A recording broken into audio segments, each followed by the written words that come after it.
नमस्कार। मैं हूं मनमोहन भट्ट। उत्तराखंड सरकार को अपना एक फैसला बदलना पड़ा है। अपने फैसले पर सरकार को विरोध का सामना करना पड़ रहा था, इसलिए सरकार ने अपना फैसला पलट दिया। वास्तव में उत्तराखंड सरकार ने राज्य के स्कूलों में शिक्षा व्यवस्था को बेहतर करने के लिए प्रधानाचार्य यानी प्रिंसिपल्स के पदों पर सीधी भर्ती की तैयारी कर ली थी। तमाम शिक्षकों, तमाम शिक्षक संघों के विरोध के बावजूद सरकार आगे बढ़ रही थी और 29 सितंबर को 692 पदों पर सीधी भर्ती उत्तराखंड लोक सेवा आयोग के जरिए की जानी थी।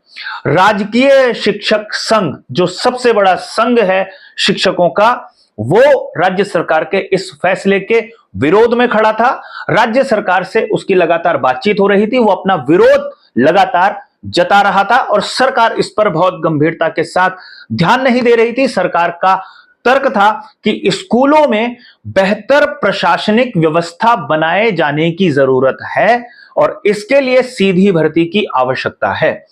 जितने भी प्रधानाचार्यों के पद हैं उसमें 50% प्रमोशन के जरिए, यानी जो लेक्चरर्स काम कर रहे हैं, पढ़ा रहे हैं स्कूलों में, उनको 50% प्रमोशन के जरिए भरा जाएगा और 50% की भर्ती उत्तराखंड लोक सेवा आयोग के जरिए की जानी थी। जैसा मैंने पहले बताया, 29 सितंबर को यह एग्जाम होना था, लेकिन राज्य सरकार थोड़ा डर गई शिक्षकों के विरोध को देखते हुए। उत्तराखंड सरकार के इस फैसले को कई तरीके से देखा जा रहा है। माना जा रहा है कि राज्य में बीजेपी संगठन थोड़ा सा दबाव में है और दबाव में होने के एक विशेष कारण भी है। लोकसभा चुनाव उत्तराखंड में बीजेपी जीत गई, लेकिन देश भर में बीजेपी को उतनी सीटें नहीं मिल पाई जितनी की दावेदारी लगातार बीजेपी का राष्ट्रीय नेतृत्व कर रहा था।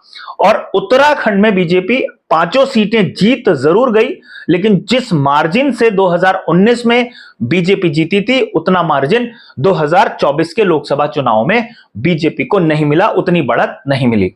इसके अलावा उसके बाद 2 उपचुनाव हुए जहां पर बीजेपी चुनाव हार गई। हालांकि वो दोनों ही सीटें बीजेपी के पास चुनाव से पहले भी नहीं थी, लेकिन फिर भी बीजेपी थोड़ा सा दबाव में है। इस तरीके का आकलन कई बार कई तरीके से लोगों ने किया है और बीजेपी संगठन और राज्य सरकार दोनों ही ये नहीं चाहते कि सरकार या संगठन पर कोई दबाव हो, इसलिए उन्होंने अपने फैसले को बदलना ठीक समझा। आमतौर पर सरकारें अपना फैसला जल्दी से बदलती नहीं है।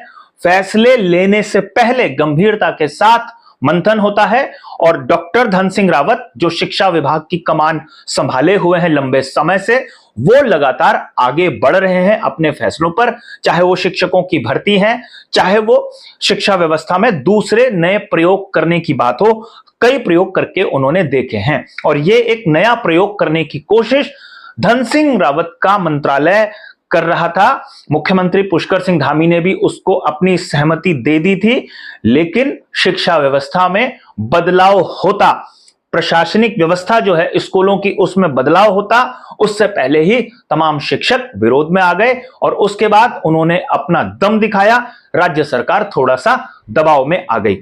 अब जो शिक्षा सचिव हैं रविनाथ रमन, उन्होंने उत्तराखंड लोक सेवा आयोग के सचिव को एक चिट्ठी लिखी है जिसमें उन्होंने इस परीक्षा को स्थगित करने के लिए कहा है। यानी 29 सितंबर को जो परीक्षा उत्तराखंड लोक सेवा आयोग के जरिए प्रधानाचार्यों के पदों पर भर्ती के लिए होनी थी, वो परीक्षा अब नहीं होगी।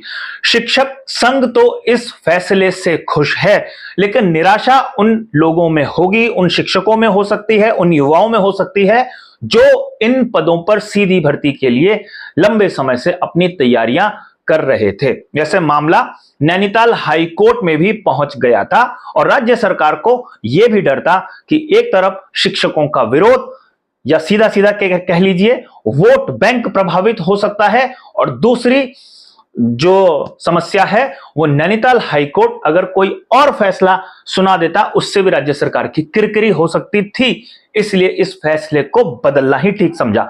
यानी सरकार अपने फैसले से पलट गई है।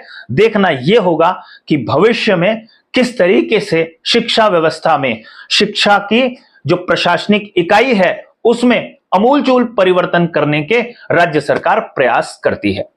अभी के लिए साथियों इतना ही। अगली रिपोर्ट में आपसे फिर मुलाकात होगी, लेकिन मेरा आग्रह है इस खबर को शेयर जरूर कीजिए, इस खबर पर अपनी प्रतिक्रिया जरूर दीजिए, और इस चैनल पर अगर आप नए हैं या चैनल अभी तक आपने सब्सक्राइब नहीं किया है तो इस चैनल को भी सब्सक्राइब आप जरूर कर लीजिए। नमस्कार।